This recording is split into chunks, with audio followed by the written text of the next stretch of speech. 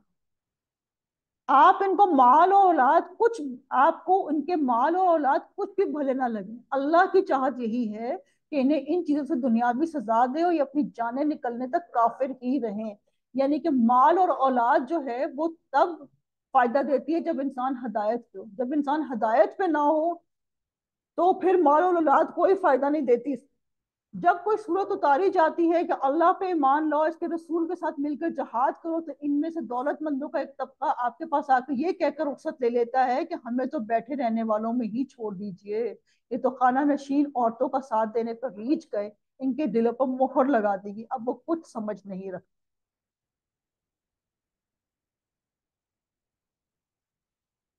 اذان، وقفہ برائے اذان۔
چلو جی، وہ تو اذان ختم ہوئی، اب دوسری اذان شروع ہو گئی ہے، ایک اذان پہ ہم خاموش ہو گئے ہیں اب۔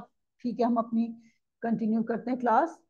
یہ تو خانہ نشین عورتوں کا ساتھ دینے پر ریچھ گئے اور ان کے دلوں پر مہر لگا دی گئی، اب وہ کچھ عقل سمجھ نہیں رکھتے، لیکن خود رسول اللہ صلی اللہ علیہ وسلم اور اس کے ساتھ کے ایمان والے اپنے مالوں اور جانوں سے جہاد کرتے ہیں، یہی لوگ بھلائیوں والے ہیں اور یہی لوگ کامیابی حاصل کرنے والے ہیں۔ انہی کے لیے اللہ نے وہ جنتیں تیار کی ہیں جن کے نیچے نہریں جاری ہیں، جن میں ہمیشہ رہنے والے ہیں، یہی بہت بڑی کامیابی والے ہیں۔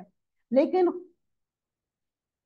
تو جی اب آگے اس میں ہم اپنے عمل کے نقطے دیکھ لیتے ہیں کہ بے عملی کی خوبصورت توجیحات پیش کرنا عذر ہے۔ ہم بہت خوبصورت خوبصورت بہانے بنا لیتے ہیں، لیکن وہ نہیں بنانے اور اللہ کی راہ میں اپنے جان و مال لگانے ہیں، مال اور اولاد میں کھو کر اپنے مقصد کو بھول نہیں جانا، نیکی کا ہر موقع غنیمت جاننا ہے، اسے بھرپور فائدہ اٹھانا ہے۔ اب آخری آیات ہے، آیت نمبر 90 to 93۔ بلا عذر اللہ کی راہ میں نہ نکلنے والوں کا اس میں انجام بتایا جائے گا۔ یہ نشینوں میں سے عذر والے لوگ حاضر ہوئے کہ انہیں رخصت دے دی جائے، اور وہ بیٹھ رہے جنہوں نے اللہ سے اور اس کے رسول سے جھوٹی باتیں بنائی تھیں۔